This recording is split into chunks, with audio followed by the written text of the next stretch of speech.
നമ്മൾക്കൊരു കഥ കേട്ടാലോ? ഒരു മകൾ തന്റെ പിതാവിന്റെ അടുക്കൽ ചെന്നിട്ട് പറഞ്ഞു, പപ്പ, ഇനി മുതൽ ഞാൻ പള്ളിയിൽ പോകുന്നില്ല.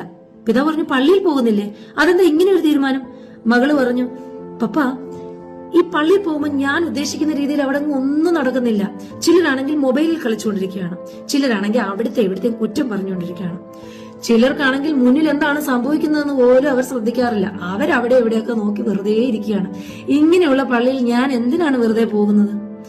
പിതാവ് പറഞ്ഞു, നീ അവസാനമായിട്ടൊരു തീരുമാനം എടുക്കുന്നതിന് മുമ്പ് ഞാൻ പറയുന്നൊന്ന് അനുസരിക്കാമോ? മകള് പറഞ്ഞു, പപ്പ പറഞ്ഞു, ഞാൻ കേൾക്കാം. പിതാവ് തന്റെ മകളുടെ കയ്യിൽ ഒരു ഗ്ലാസ് നിറയെ തുളുമ്പുന്ന രീതിയിൽ വെള്ളം കൊടുത്തിട്ട് പറഞ്ഞു, ഈ ഗ്ലാസും കൊണ്ട് നീ പള്ളിക്ക് ചുറ്റും 3 തവണ നടന്നിട്ട് എന്റെ അടുക്കൽ മടങ്ങി വരണം. എന്നാൽ ഒരു കാര്യം ശ്രദ്ധിക്കണം, ഈ ഗ്ലാസ്സിൽ നിന്ന് ഒരു തുള്ളി വെള്ളം പോലും താഴെ വീഴാൻ പാടില്ല. മകൾ അത് സമ്മതിച്ചു. ഏകദേശം 15 മിനിറ്റിന് ശേഷം മകൾ തന്റെ പിതാവിന്റെ അടുക്കൽ മടങ്ങി വന്നിട്ട് പറഞ്ഞു, പപ്പ, ദേ ഗ്ലാസ്സിൽ നിന്ന് ഒരു തുള്ളി വെള്ളം പോലും താഴെ വീണിട്ടില്ല. പപ്പ പറഞ്ഞ പോലെ തന്നെ ഞാൻ അനുസരിച്ചു. പിതാവ് മകളോട് 3 ചോദ്യങ്ങൾ ചോദിച്ചു. നീ ഈ നടന്നുകൊണ്ടിരുന്നപ്പോൾ ആരെങ്കിലും മൊബൈലിൽ കളിക്കുന്ന നീ കണ്ടോ? ആരെങ്കിലും ഇവിടുത്തെ കുറ്റങ്ങൾ പറയുന്ന വല്ലോ നീ കണ്ടോ? നിന്റെ ചുറ്റിനുമുള്ള ആൾക്കാർ മുന്നിലോട്ടാണോ ശ്രദ്ധിക്കുന്നത്, അങ്ങോട്ടും ഇങ്ങോട്ടും ആണോ ശ്രദ്ധിക്കുന്നതെന്ന് വല്ലോ നീ കണ്ടോ? അപ്പോൾ മകൾ പറഞ്ഞു, പപ്പ എന്തുവാണ് ഈ പറയുന്നത്? പപ്പയല്ലേ പറഞ്ഞത് ഞാൻ ഈ ഗ്ലാസ്സിൽ നിന്ന് ഒരു തുള്ളി വെള്ളം പോലും താഴെ വീഴിക്കരുതെന്ന്? അപ്പോൾ എന്റെ ശ്രദ്ധ ഗ്ലാസ്സിലും വെള്ളത്തിലും മാത്രമായിരുന്നു. അവിടെ അവരൊക്കെ എന്ത് ചെയ്തെന്നൊന്നും ഞാൻ ശ്രദ്ധിക്കാൻ പോയില്ല. അപ്പോൾ പിതാവ് തന്റെ മകളോട് പറഞ്ഞു, ഞാനും ഇതാണ് നിന്നോട് പറയാൻ ഉദ്ദേശിക്കുന്നത്. നീ പള്ളിയിൽ പോകുന്നത് ദൈവത്തെ വിളിക്കാനാണെങ്കിൽ നിന്റെ ശ്രദ്ധ ദൈവത്തെങ്കിലേക്ക് മാത്രമായിരിക്കണം.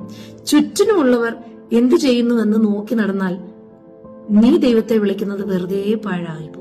നിന്റെ ശ്രദ്ധ ദൈവത്തെങ്കിലേക്ക് മാത്രമായിരിക്കണം. പ്രിയമുള്ളവരെ, നമ്മളുടെ ഓരോരുത്തരുടെയും ജീവിതത്തിൽ ഇങ്ങനെയല്ലേ സംഭവിക്കുന്നത്? എത്ര പെട്ടെന്നാണ് നമ്മൾ പറയുന്നത്, ഞാൻ ഇനി ആ പള്ളിയിൽ പോകത്തില്ല, ഞാൻ ഇനി ആ അമ്പലത്തിലൊന്നും പോകത്തില്ല, അവിടെ ചുറ്റിനും താമസിക്കുന്നവർ ഒരു കാശിനും കൊള്ളത്തില്ല, അവർക്കൊന്നും ഒരു ഭക്തിയില്ലെന്നേ, അവരൊന്നും കള്ളം പറയുന്നവർ, അവരൊന്നും നന്നായിട്ട് നടക്കുന്നവരൊന്നും അല്ല, ഞാനും ഇനി മുതൽ പോകുന്നില്ല. എന്ത് പെട്ടെന്നാണ് നമ്മൾ ഇങ്ങനെയൊക്കെ പറയുന്നത് അല്ലേ? എന്നാൽ നമ്മൾ അവിടെ ആയിരിക്കുന്നതിന്റെ ലക്ഷ്യം എന്താണ്, അതിന്റെ ഉദ്ദേശം എന്താണെന്ന് നമ്മൾ മറന്നു പോകാറുണ്ട്. നമ്മൾ പള്ളിയിൽ പോകുന്നത് ദൈവത്തെ വിളിക്കാനാണെങ്കിൽ നമ്മുടെ ശ്രദ്ധ ദൈവത്തിലേക്ക് മാത്രമായിരിക്കണം. അവിടെ ഇവിടെ നടക്കുന്നത് എന്താണെന്ന് നമ്മൾ ശ്രദ്ധിക്കാൻ പോയാൽ, എന്റെ അടുത്തിരിക്കുന്ന ആൾ എന്താണ് ചെയ്യുന്നത്, അവൻ എന്താണ് ചെയ്യുന്നത്, ഇങ്ങനെയൊക്കെ നോക്കിയിരുന്നാൽ നമ്മളും ദൈവവും തമ്മിലുള്ള ബന്ധത്തിൽ നിന്ന് നമ്മൾ അകന്നു പോയിക്കൊണ്ടേയിരിക്കും.